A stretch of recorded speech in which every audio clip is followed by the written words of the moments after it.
Former chef for Diddy claims that he turned down $55,000 a year to be a 24/7 chef, private chef for Diddy.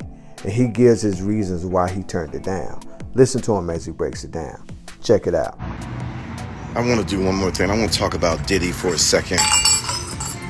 Because someone just hit me from New York when they knew that I was doing for Diddy back in 2002 to 2003. And I just want to tell black folks, especially young ladies and young men that are aspiring chefs and they want to do private and personal catering and personal chefing.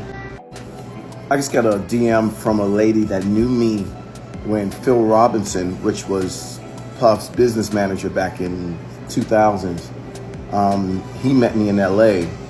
Phil Robinson is from DC. He brought me to New York to do for Diddy, to cook for Diddy, but not every day, but just like, you know, business, taking stuff to the Times Square office, you know, to BadBoy Records. And I would go and I was cooking for Phil Robinson too in Harlem. So I'm cooking at Phil Robinson's house, doing shit Puff all in the same day. And one day, you know, I'm killing it. One day, Puff asks Phil Robinson, hey, I want Chef to cook for me. So they had me do food at Justin's at, I think it's like 21st and 6th, I think. Back when it was Justin's back then. I think it's 21st and 6th. Correct me if I'm wrong, though. For all you guys that know about Justin's. When Puff owned Justin's. Man. So I'm at Justin's. They gave me a little table to prep stuff for Puff. Bring it to BadBoy. Puff's got lawyers in their office. And I'm like, Sean! I'm like, I need you to eat this food before it gets cold. I don't even call him Puff, I call him Sean. And he started eating the food. I left. I went into Vashta's office. Vashta was his CEO. And she was like, Puff wants you to cook for him. And I hope you're sitting down.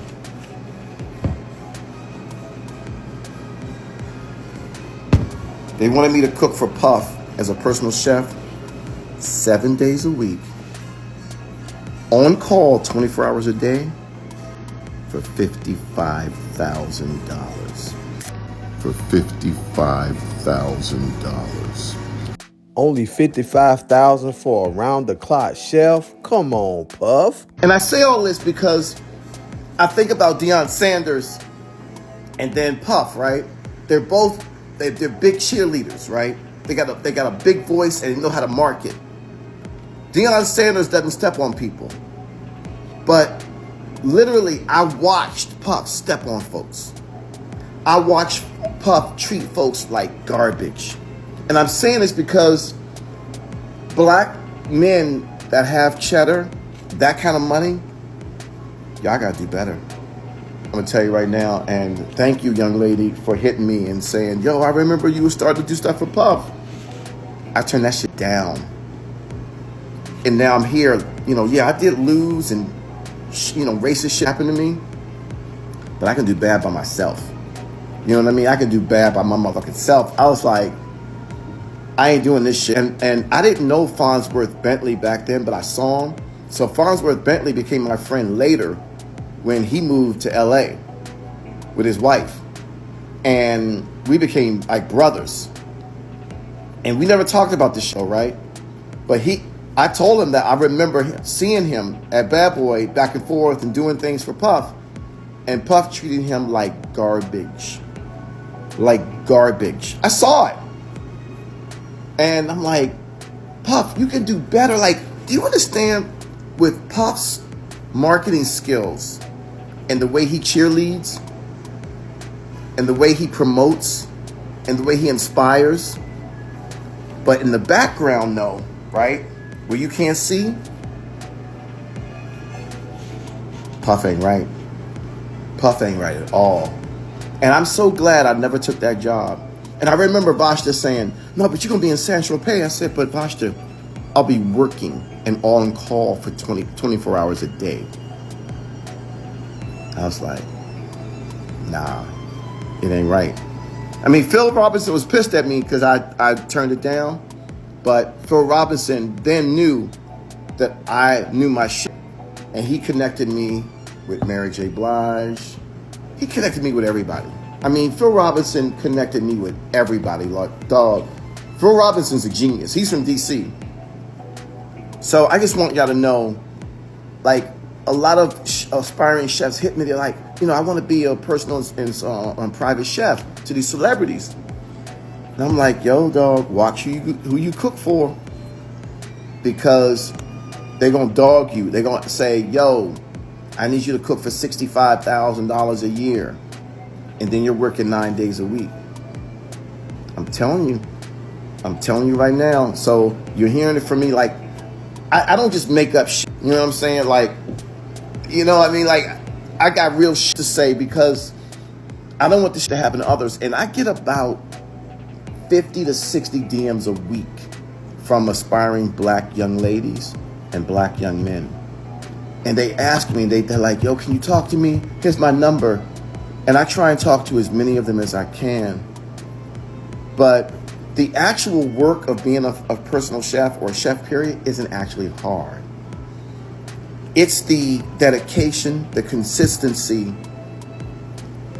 and that every day I'm gonna make each plate dope mentality.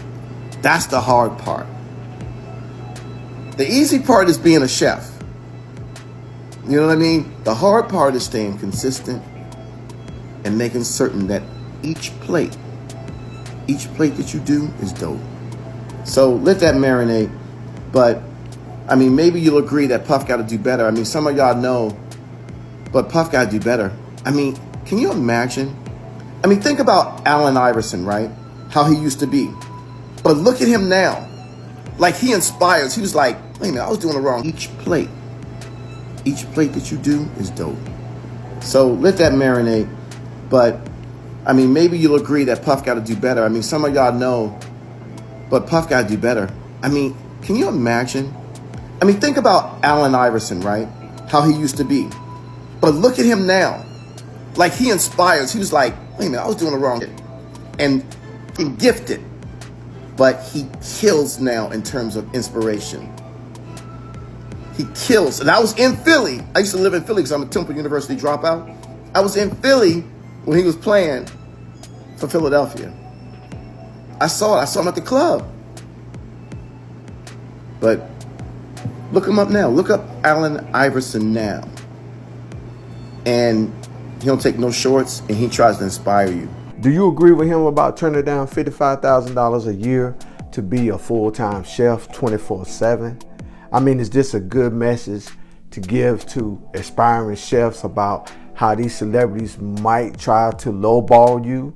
Because basically your whole time is with them 24/7 around the clock, on call, 365 days a year, 7 days a week. I mean, it's something to think about. Like, share, subscribe. We out.